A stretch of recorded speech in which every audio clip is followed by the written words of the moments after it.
माधव और रमेश दोनों मेले से वापस अपने घर जा रहे थे। काफी रात हो गया था। घने जंगल के बीच टॉर्च लाइट मार के दोनों घर जा रहे थे। रमेश बोला, यार इस रास्ते से घर जाएंगे ना तो बहुत टाइम लगेगा। घर में भी काफी गाली सुनना पड़ेगा। क्यों ना दूसरे रास्ते से घर चलते हैं? क्या बोलता है तू? ये सुन के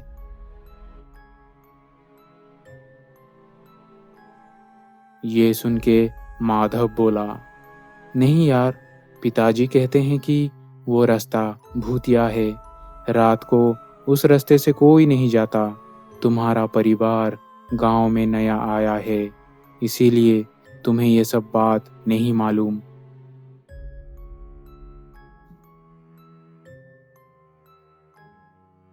ये सुन के रमेश बोला, है, ये सब अफवाह है और कुछ भी नहीं। वहाँ कोई नहीं है।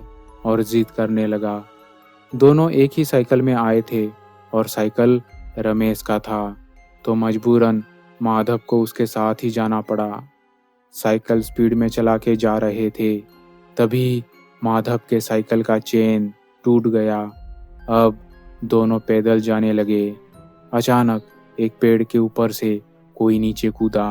सामने कोई खड़ा था, आंखें लाल लाल थी। साइकिल को छोड़ के दोनों भागे वहां से। उस वक्त रमेश को किसी ने पकड़ा और खींच के ले गया। ये देख के माधव और तेज भागा। इस सन्नाटे भरे माहौल में सिर्फ रमेश का इस सन्नाटे भरे माहौल में सिर्फ रमेश का चिल्लाने की आवाज सुनाई दे रहा था।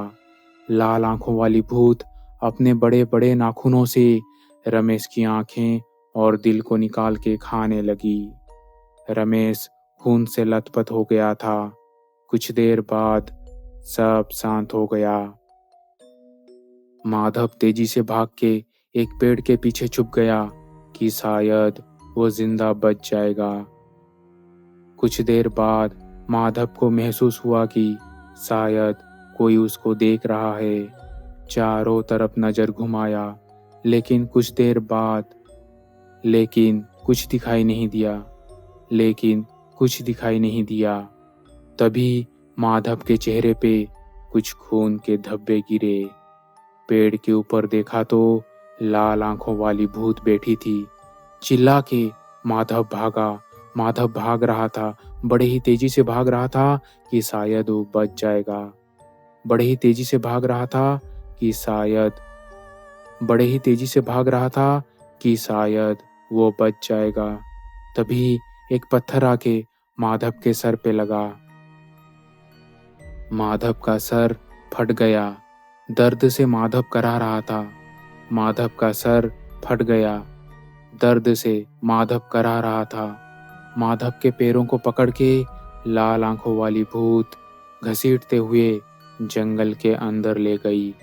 माधव आधी बेहोशी की हालत में था। चांद की हल्की सी रोशनी में देखा कि ये एक औरत है, जिसके बड़े बड़े बाल, हाथों में बड़े बड़े नाखून और आंखें लाल थी। माधव धीरे धीरे बोला, मुझे छोड़ दो। औरत बोली, क्या मुझे किसी ने छोड़ा था?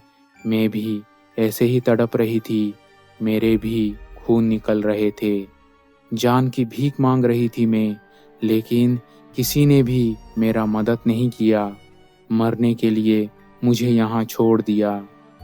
जब मैं जिंदा थी तो किसी ने भी मुझे ठीक से खाना तक नहीं दिया।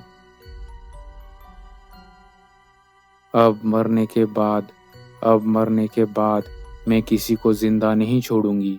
इतना कह के औरत ने एक पत्थर से इतना कह के औरत ने एक पत्थर से माधव के हाथ और पैरों की सारी उंगलियों को कुचलने लगी। माधव चिल्ला रहा था।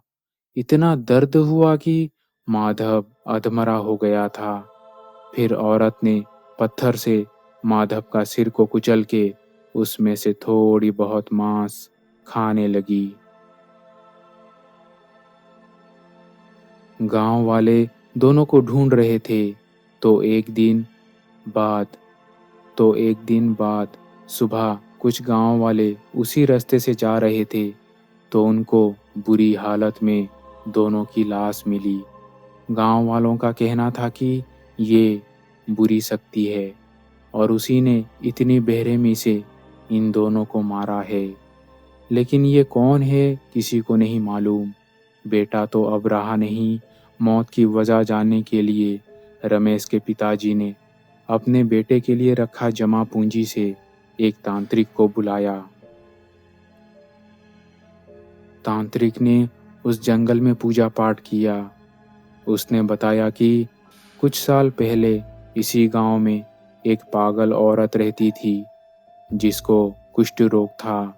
सबको ये बात बहुत चुभता था, इसलिए कुछ गांव वालों ने मिलके उस पागल औरत को धोखे से जंगल में बुलाया और मार के जंगल में ही फेंक दिया। सबको लगा कि औरत मर गई, लेकिन उसमें तभी भी थोड़ी सी जान बाकी थी। लेकिन उसमें तभी भी थोड़ी सी जान बाकी थी। तड़प तड़प के पागल औरत मर गई और उसकी लाश को चील कौवों ने नोच नोच के खा गए। मरने से पहले उसने श्राप दे दिया कि जो भी इस रास्ते से जाएगा वो भी मेरे जैसा तड़प तड़प के मरेगा।